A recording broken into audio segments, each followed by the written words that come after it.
Edgar entra chez lui, épuisé par une longue journée, et ouvrit immédiatement son ordinateur portable pour vérifier ses courriels. Parmi les mises à jour habituelles et les notifications, un message se détachait, apportant la nouvelle qu'une de ses franchises de restaurants était sur le point de fermer. Sans hésiter, il se dirigea directement vers son bureau, obsédé par l'idée de trouver une solution pour sauver la situation. Alors qu'il s'installait à son bureau, une petite voix s'éleva. « Papa! Papa !» C'était Luis, son fils de 3 ans plein d'énergie, impatient d'avoir l'attention de son père. Depuis son bureau, Edgar répondit en criant « Je ne peux pas, Luis. Papa est occupé. » Sa réponse portait plus de frustration que d'affection. À 38 ans, Edgar était propriétaire d'une chaîne de restaurants de luxe prospère basée à São Paulo, avec des établissements répartis dans tout le pays. Sa carrière exigeait presque tout son temps, surtout après la perte de sa femme, Stella, l'année précédente. Obligé de jongler entre les responsabilités parentales et professionnelles, Edgar s'appuyait beaucoup sur Sylvia, la gouvernante qui s'occupait de lui à plein temps. Bien que Sylvia prodiguât un amour et un soutien constants, Edgar avait du mal à trouver un équilibre entre son travail et son rôle de père. Ce soir-là, Sylvia frappa doucement à la porte du bureau. « Edgar, tu devrais faire une pause. Viens dîner avec nous. Passe un peu de temps avec Luis, le supplia-t-elle. Edgar, sachant qu'elle avait raison, promit de les rejoindre après avoir terminé une tâche urgente. Mais comme d'habitude, le travail l'absorba bien plus longtemps que prévu. Lorsqu'il sortit enfin de son bureau, Luis dormait déjà. « Tu travailles trop, Edgar, » dit Sylvia, sa voix empreinte d'inquiétude. « Ton fils s'ennuie de toi. Depuis le décès de Stella, il n'arrête pas de demander où tu es tout le temps. Les enfants grandissent vite, tu ne peux pas laisser passer ces moments. »« Je sais, Sylvia, » répondit Edgar en soupirant profondément. « Mais tu comprends ma situation. Si je ne supervise pas personnellement les restaurants, tout pourrait s'effondrer. Et alors quoi? Comment lui saura-t-il un avenir ?» Sylvia, impassible face à sa justification, répliqua fermement. « Ce n'est qu'une excuse, Ed. Je te connais depuis que tu es petit, et tu as toujours réussi. Tu es parfaitement capable de déléguer ce travail à quelqu'un en qui tu as confiance. Tu dois te concentrer sur ce qui compte vraiment, ton fils. » Edgar acquiesça à contre-cœur.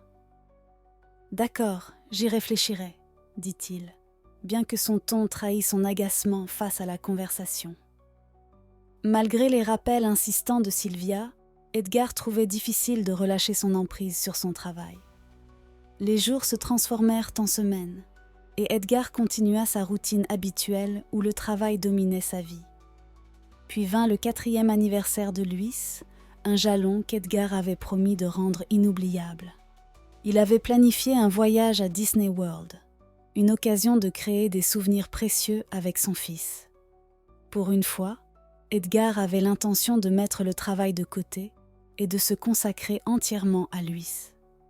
L'excitation régnait tandis que tout le monde préparait ses valises pour le voyage. Mais juste au moment où il s'apprêtait à partir, le téléphone d'Edgar sonna. C'était un appel d'un groupe d'investisseurs qui voulait une réunion urgente pour discuter de l'ouverture d'une nouvelle franchise à Paris. C'était une opportunité monumentale, un rêve qu'Edgar avait longtemps envisagé pour étendre son réseau de restaurants à l'international. Cependant, le moment ne pouvait pas être pire. Sylvia observa Edgar lutter avec sa décision. « Tu peux reprogrammer la réunion, » insista-t-elle. « Ton fils n'aura 4 ans qu'une seule fois, et ce voyage signifie tout pour lui. Tu l'as promis. » Edgar secoua la tête, résolu. « Sylvia, c'est une chance unique dans une vie. Je ne peux pas me permettre de la manquer. Je me rattraperai auprès de Luis, je te le promets. » Bien que la désapprobation de Sylvia fût évidente, Edgar resta inflexible. Il signa une autorisation permettant à Sylvia de voyager seule avec Luis et organisa leur voyage à bord de son jet privé. S'agenouillant devant son fils, Edgar tenta de lui expliquer. « Lui, je ne peux pas venir avec toi cette fois, mais je promets que nous ferons quelque chose de spécial à ton retour. Je t'aime. » Des larmes perlèrent dans les yeux de Luis. « Mais papa, tu avais dit qu'on irait ensemble. » Edgar le serra fort dans ses bras, le cœur lourd de culpabilité. « Je sais, mon garçon, mais j'ai quelque chose de très important à régler. Je me rattraperai, je te le promets. » Après les avoir accompagnés jusqu'au départ, Edgar retourna chez lui pour se préparer à sa réunion. Il se rassura en se disant que Luis et Sylvia étaient entre de bonnes mains. Le jet privé était doté d'un équipage de confiance, et toutes les dispositions avaient été prises pour assurer leur confort. Cette réflexion atténua légèrement sa culpabilité, bien que seulement un peu. La réunion à Sao Paulo se déroula comme prévu, et Edgar rentra chez lui ravi. Les investisseurs avaient donné leur accord pour l'expansion à Paris, marquant une étape importante dans sa carrière. Pour la première fois depuis des mois, Edgar s'autorisa à se détendre. Il s'installa sur le canapé, savourant l'idée qu'il pourrait bientôt déléguer davantage de responsabilités et se concentrer sur son fils. Mais quelque chose le tourmentait. Des heures s'étaient écoulées depuis que Luis et Sylvia auraient dû atterrir. Mais il n'avait reçu aucune confirmation. En consultant son téléphone, Edgar ne vit aucun message. Il essaya d'appeler Sylvia, mais son téléphone était soit hors de portée, soit éteint. Peut-être qu'ils sont simplement en train de s'amuser, pensa-t-il, bien qu'un sentiment d'inquiétude commença à l'envahir. Au fil du temps, l'inquiétude d'Edgar se transforma en terreur. Il appela l'hôtel où ils étaient censés séjourner, mais le personnel l'informa que ni Sylvia ni Luis ne s'étaient enregistrés. La panique s'empara de lui. Edgar contacta immédiatement la compagnie d'aviation responsable du jet privé. Les nouvelles qu'il reçut brisèrent son monde. « Monsieur Edgar, nous avons le regret de vous informer que nous avons perdu le contact avec votre jet il y a quelques heures. Selon les dernières coordonnées, le signal a disparu avant que l'appareil ne quitte le pays. Les services d'urgence sont déjà impliqués et nous attendons des mises à jour. » Edgar se figea, les mots résonnant dans son esprit. Ses genoux fléchirent et il s'effondra sur le canapé, les larmes coulant sur son visage. « Luis » murmura-t-il, la voix brisée. L'idée de perdre son fils était insupportable. Des vagues de culpabilité et d'angoisse l'envahirent alors qu'il réalisait qu'il pourrait ne jamais revoir son enfant.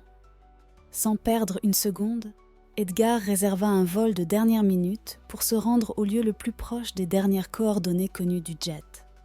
Arrivant aux premières heures du matin, il s'enregistra dans un hôtel et rejoignit immédiatement les équipes de recherche. Chaque heure sans nouvelles intensifiait son désespoir. Pour la première fois depuis la perte de sa femme, Edgar pria avec ferveur, suppliant Dieu de protéger son petit garçon.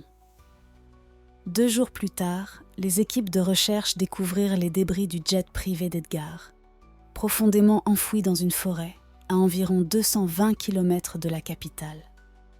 Edgar se rendit sur les lieux avec la police et les pompiers, le cœur battant à tout rompre. Ce qu'il vit était dévastateur. L'avion était en morceaux, éparpillé sur une vaste zone. Parmi les débris se trouvaient les corps de l'équipage et de Sylvia, confirmant les pires craintes d'Edgar. Mais il n'y avait aucune trace de Luis. Un policier s'approcha d'Edgar avec une expression sombre. « Nous pensons que votre fils a pu être éjecté de l'appareil lors du crash. Vu son âge, il est peu probable qu'il ait survécu à l'impact. » Edgar s'effondra à genoux, submergé par le chagrin. Des larmes coulèrent sur son visage alors qu'il criait « Pourquoi, Dieu ? Pourquoi as-tu pris mon fils ? D'abord Stella, et maintenant Luis. Pourquoi ? Sa douleur résonnait dans la forêt, un cri déchirant que personne ne pouvait apaiser. N'ayant plus rien à faire sur place, Edgar retourna à Sao Paulo, anéanti. Il se retira du monde, s'enfermant dans sa maison. Les mois passèrent, et Edgar mangeait à peine ou ne dormait presque pas. Son apparence, autrefois impeccable, se dégrada. Ses cheveux et sa barbe devinrent négligés, et il perdit du poids. L'entrepreneur vibrant qu'il était autrefois n'était plus qu'une ombre de lui-même, consumé par le deuil. Pendant ce temps, dans un petit village appelé San Afonso, une femme nommée Ariel faisait l'une de ses promenades habituelles dans la forêt près de chez elle. Ariel, une femme au cœur généreux âgée de 35 ans, aidait souvent les résidents âgés du village avec leurs tâches quotidiennes et l'entretien de leur maison. Elle trouvait du réconfort dans la nature, passant souvent des nuits à camper près d'un ruisseau pour apaiser son esprit.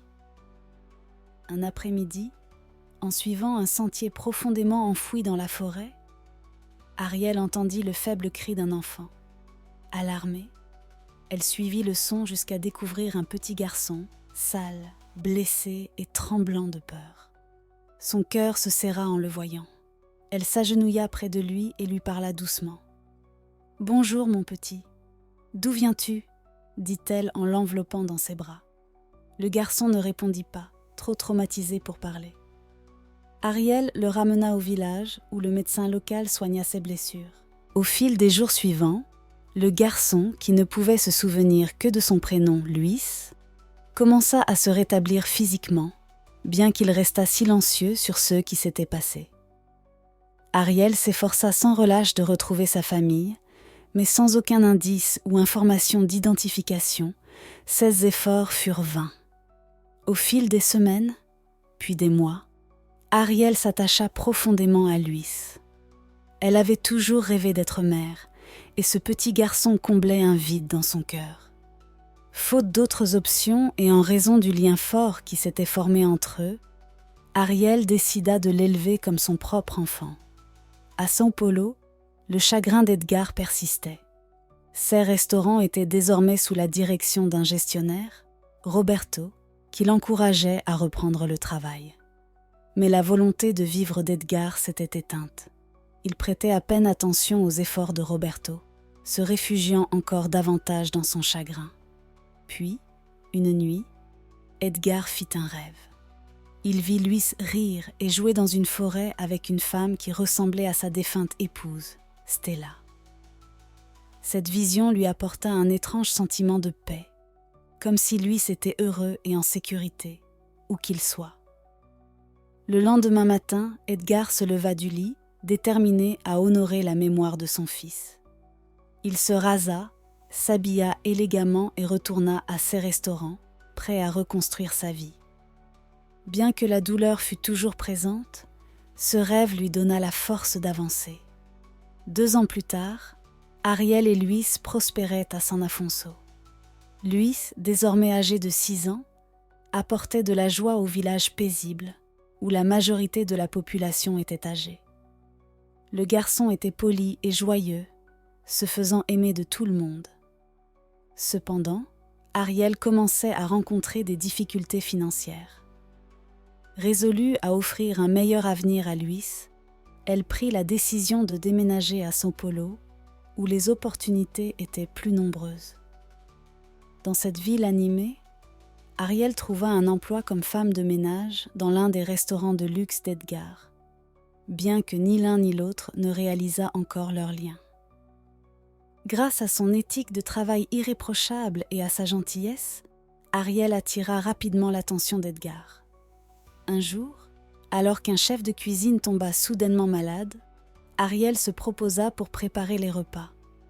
Ses talents culinaires émerveillèrent tout le monde, y compris Edgar, qui la promut au poste de chef de cuisine. Alors qu'Ariel s'adaptait à son nouveau rôle, sa relation avec Edgar devint plus proche. Finalement, les deux commencèrent à sortir ensemble. Ariel sentit qu'il était temps qu'Edgar rencontre son fils. Le jour tant attendu arriva, et lorsque Luis entra dans la pièce, Edgar se figea. Le petit garçon devant lui était reconnaissable entre tous. « Luis », murmura Edgar, les larmes coulant sur son visage. « C'est toi, mon fils. » Luis hésita un moment avant de reconnaître son père. « Papa !» cria-t-il en courant dans ses bras.